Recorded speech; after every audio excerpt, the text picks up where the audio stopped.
The coffee cup slipped from Marcus Reed's hand the first time Emma spoke to him at the grocery store.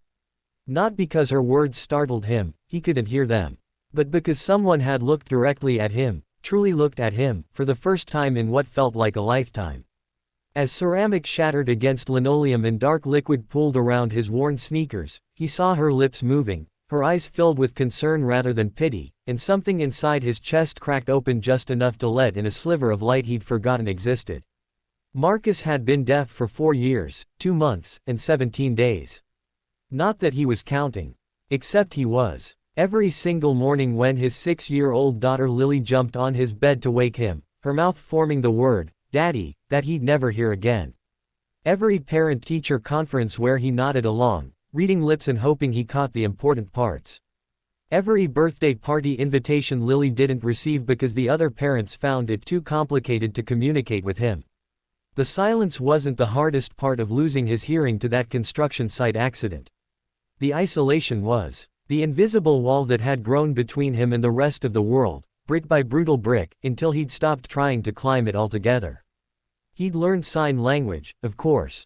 Took classes online late at night after Lily fell asleep, his fingers stumbling through the alphabet like a toddler learning to walk.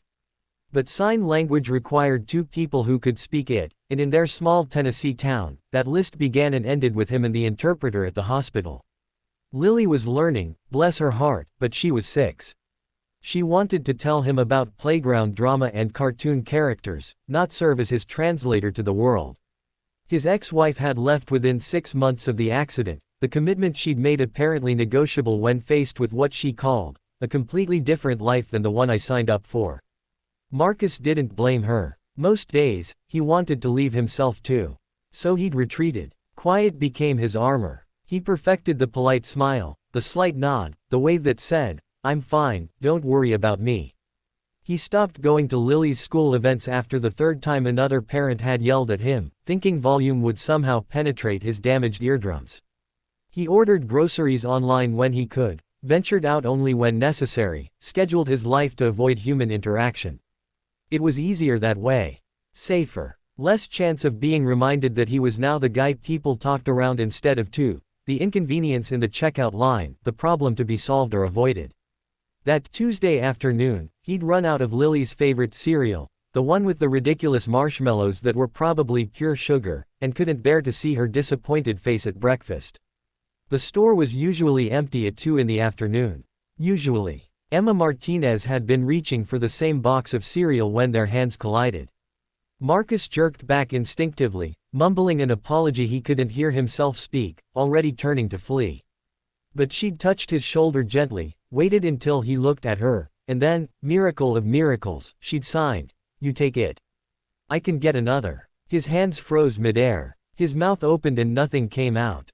She'd signed. This stranger in a purple scrub top with flower smudges on her jeans had signed to him like it was the most natural thing in the world. When he didn't respond, couldn't respond because his brain had temporarily short-circuited, she'd smiled and signed again, "It's okay. I insist." That's when he dropped the coffee cup he'd been holding in his other hand. She'd helped him clean it up, waving away the mortified stalk.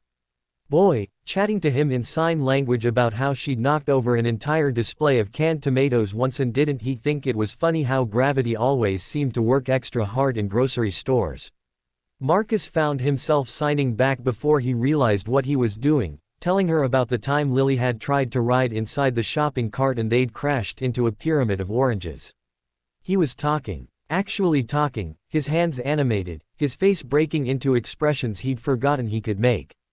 Her name was Emma. She was a nurse at the children's hospital, worked night shifts, had learned ASL because she'd had a deaf younger brother growing up. She was divorced, no kids, loved terrible reality TV shows and made a mean batch of brownies that she stress-baked at 3 in the morning when she couldn't sleep. She told him all this in the cereal aisle, then in the parking lot, then over coffee 3 days later at the only cafe in town with outdoor seating where he felt less trapped. Marcus waited for the inevitable. For her to get tired of the effort. For the novelty of the deaf guy to wear off. For her to realize that dating him meant 1,000 tiny complications she hadn't anticipated. But Emma didn't treat him like a complication. She treated him like Marcus. Just Marcus. She learned that he texted in all lowercase because capital letters felt like shouting when the world was silent. She started flicking the lights when she entered a room so he'd know she was there. She wore bright colors because she'd noticed he paid attention to visual cues, and she wanted to be easy for him to find in a crowd. She picked restaurants with good lighting so he could read lips if he needed to. She never, not once, made him feel like an inconvenience. But Marcus's pain was a jealous companion. It had lived with him for so long that it didn't want to share space with something as dangerous as hope. When Emma invited Lily to her place to bake cookies, his first instinct was to say no. When she suggested he apply for a drafting position at her friend's architecture firm, his old career, the one he'd abandoned because he'd assumed no one would hire him, he'd made excuses. When she told him she was falling in love with him, he'd pulled back, the fear rising in his throat like bile. "I can't ask you to take this on," he'd signed to her, his hands sharp and angry. "You don't know what you're signing up for." The stares, the frustration, the complications. Emma had looked at him for a long moment, her brown eyes steady and sure. Then she'd signed back, "I'm not signing up for your deafness, Marcus. I'm signing up for you. All of you. And you're worth every single complication." "But I'm broken," he'd signed, the tears he'd been holding back for years finally spilling over. She'd taken his face in her hands, made sure he was looking at her. "You're not broken. You're different now. But different isn't less. Different is just different. And I love this different man standing in front of me. I love how you notice everything because you can't hear anything. I love how you teach Lily to be brave. I love how hard you try every single day even when it would be easier to give up. That's not broken, Marcus. That's beautiful." The wall he'd built around himself didn't crumble all at once. Walls never do. But Emma brought a sledgehammer made of patience and persistence, and she chipped away at it piece by stubborn piece. She came to parent-teacher conferences and signed everything the teacher said, making Lily giggle at her exaggerated facial expressions. She threw Lily a birthday party and taught all the kids basic signs so they could talk to Marcus. She dragged him to a deaf community meetup 2 towns over, where for the first time since the accident, he was surrounded by people who understood. She loved him harder than his pain ever did. And slowly, painfully, beautifully, Marcus let her. He got the drafting job. Started designing homes with features he wished he'd had. Lights that flashed with doorbells, open floor plans where everyone could see each other, spaces built for connection rather than isolation. Emma moved in 6 months later, and the house that had been silent for years filled with laughter and flower fights and the beautiful chaos of people choosing each other every single day. Marcus still had hard days. Days when the isolation crept back in, when he felt the weight of everything he'd lost. But now he had Emma, signing jokes across the dinner table. He had Lily, who told everyone her daddy was the coolest because he could talk with his hands. He had a life he'd thought was over, resurrected by one woman who'd decided he was worth the effort. The silence remained, but Marcus finally understood that silence and loneliness weren't the same thing. You could live in a world without sound and still be heard.